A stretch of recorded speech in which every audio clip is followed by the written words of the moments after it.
strong man, and at last he's come along. Baby, on nothing can go wrong. We meet every night at 8, and I don't get home till late. I say to myself each day, baby, oh, long, long live love. I walk along the city streets you used to walk along with me. And every step I take recalls how much in love we used to be. Oh, how can I forget you when there is always something there to remind me? Always something there to remind me. What would it take?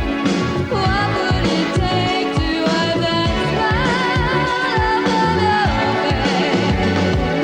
Are you ready to be? Are you ready to be? And you stumble and fall in the dark. They give you a sound like a word that's stolen. I know how precious you are, and you're nothing less than brilliant in my eyes. There we go, 30 years of Sandie Shaw. That you enjoyed that, didn't you? I loved it. Would you like a copy? I'd love a copy, yeah. Well, just write For to my GMTV. grandchildren. CVs for the stars. Well, we've done a lovely job on you there, Sandie. Does it seem like 30 years? Yes.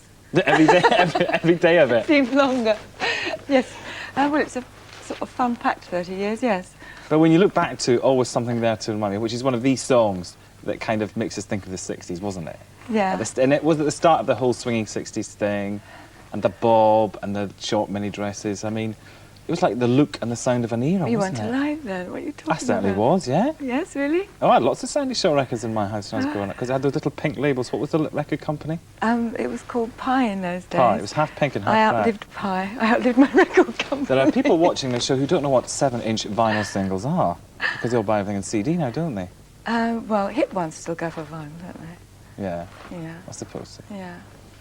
But then that's all a long time ago, and the whole thing with the Smiths in the 80s, that's when we saw Yeah. the new Sandie Shaw. Well, it wasn't much the new one. It sort of dragged me out of my cupboard and sort of like dusted me down. It was rather nice, actually. I'd sort of like forgotten about it all.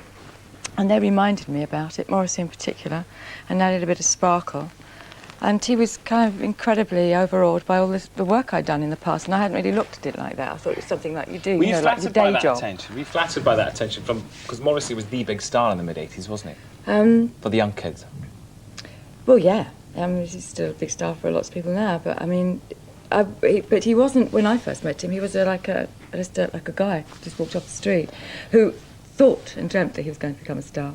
It's lovely to meet somebody at that stage in their career and then watch the turnaround and what it does to their personality. You were one of the first of the 60s divas who went into pop with major mainstream bands at the time, because you did it with Morrissey. Lulu's just done it with Take That. Dusty did it with the Pet Shop Boys. Thank you. The trick is to do it first and let everybody else copy you. Scylla's the last in the foursome. Who's Scylla going to do it with, do you think? I don't know. Axl Who wants Rose. to do it with Scylla, anybody? Axl Rose.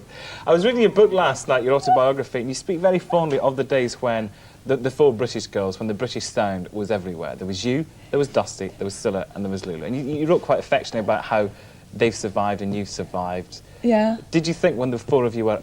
I mean, you appeared together on Ready, Steady, Go, that you'd still be around? Because there was only room for four of us, you see, because, you know, a blonde and a redhead and a brunette.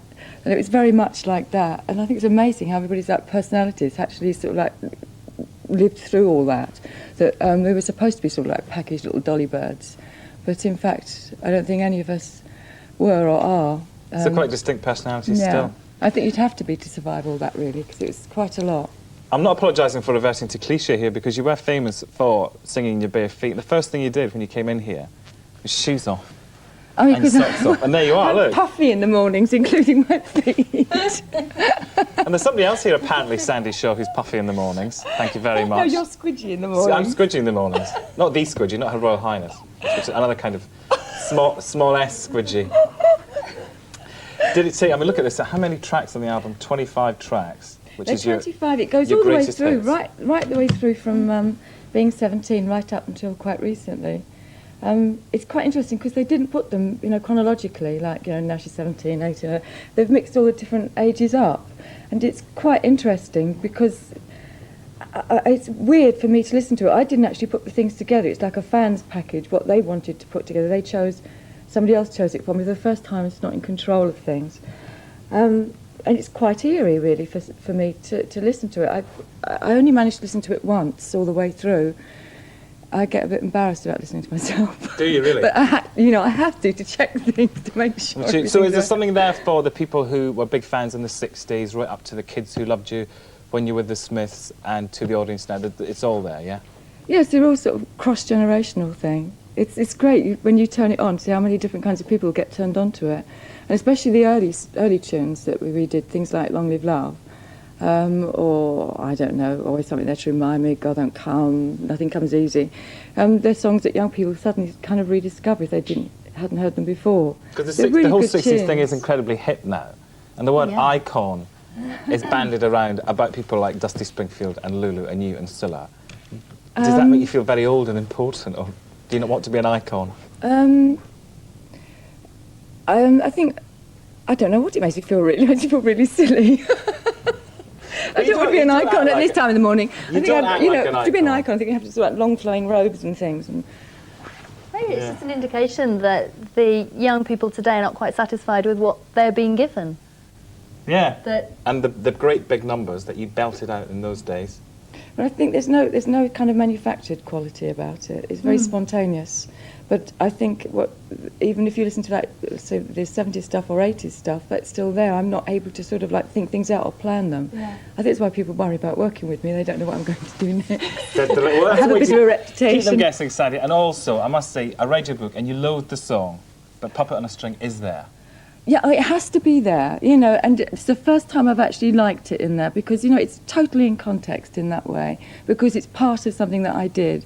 And I did it in really adverse circumstances, and I won, and I think it's worth putting in there. I mean, I remember sitting up that night watching it quite clearly. Did you really hate the song that much? Did Mummy let you stay up? She certainly did, yeah. It was a huge event in our household, the Eurovision Song Contest, let me tell you. Oh, it's gorgeous. Anyway, Sandie Shaw, thank you very much. Thank you. And I love the Eurovision Song Contest, even now. Squidgy, it's okay. And all the best for the very next 30 years, okay? Thank you. Thank you. Thank you very much, Sandie Shaw there. Well, time now for our daily dose of exercise, something that I don't think Sandie knew. Oh, then we have got a bit of exercise now. You missed it. Do it again. That's excellent. At the moment, she's celebrating 30 years in the business, and she's going to be back with us a little bit later on. Plus, of course, it is half term, and so we have the mighty Morphin Power Rangers. And go ahead, doesn't it? It does, yeah, you've changed the colour of your hair. Yeah, it's darker now, isn't it? This is really more me.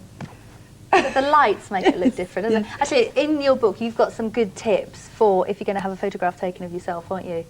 Oh, well, yeah, because it's colour nowadays. Yeah. If it's black and white, you're in trouble. But for colour, if you just smash as much makeup on as you like and then smash as much lighting on as possible, then it kind of blends all the nasty bits away. So blitzes everything around. And you know what Sandie was I don't saying have about very your many crumpled nasty face? bits. Yeah, so that's what you have to squidgy do. this morning. And This picture here, look, this one here, was my very first modelling shot. See, before I became That's on camera famous, four we'd there. always... Let's just have have a look at that. There you go. See this? This That's was, I think Chrissy Hines modelled her whole image on this picture. doesn't look like it. But no, before I started singing, I was a model for about 4 weeks. It was the most boring thing I could ever do. And that was one of the shots. It was on the front cover of one of, I think, Vogue or Queen or something like that. Well, you've kept the look, girl, I have to say. It's a lovely calls this morning, Sandie, because you were on earlier. Norman from Chester. Sandie Shaw gave me so much happiness. I keep playing her records today. That is the real pop music, says Norman from Chester. Good old Norman. And also a question from Ron, who called in. Does Sandie have a fan club? I find it difficult to maintain a fan club because I keep disappearing every 5 minutes and they haven't got anything to write about. Where'd you go to? Well, I do think I've just been to university. Just finished last summer. And I do different things, What were you studying there? Psychodynamic psychology. Is that what you're doing now? Just a thing. Just sort of happened to go and do that. How long did that take you to do this? It's a proper course, is it? Yeah, that took me 2 years. That was a postgrad course. Everybody presumes I've got a degree, and actually I don't. So you did the post, but not the grad? Yeah. Yeah, very good. So which was quite difficult really at first because I've never actually been to school and everybody else was sort of like, you know, obviously they've been to university and everything, but I managed not only to keep up, but get really good grades. Teacher's pet. I'm a real swot. I am terrible. I was going to the same uni as my big daughter Grace, in fact. She was doing English and I was doing the What was it like for poor Grace having Mum show up on campus with all the Oh, mates? it was terrible. We had this pact. I tried to kind of avoid her and not go to the same lunch places. And Especially when Mum was a swot. Yes, Yeah. girls Grace might not swats. be. no, she certainly. Young people don't tend to be swats. So we talked earlier about the album, but what actually are you doing now with yourself? Because I know you've done the album to celebrate the 30 years in the business, but there's always two sides to your life because you're not just focused on the music, are you? Well, no, it's not enough for me, just the music. And also what I do outside of music kind of feeds what I sing about and what I write about. I really love writing now. But my career has kind of gone a different way. I'm a counsellor as well now. Properly employed, would you believe, as a counsellor, mostly with young people. Right. What sort of counsellor, though? What sort of problems are you dealing with? Oh, everything. I have a specific work just with students. And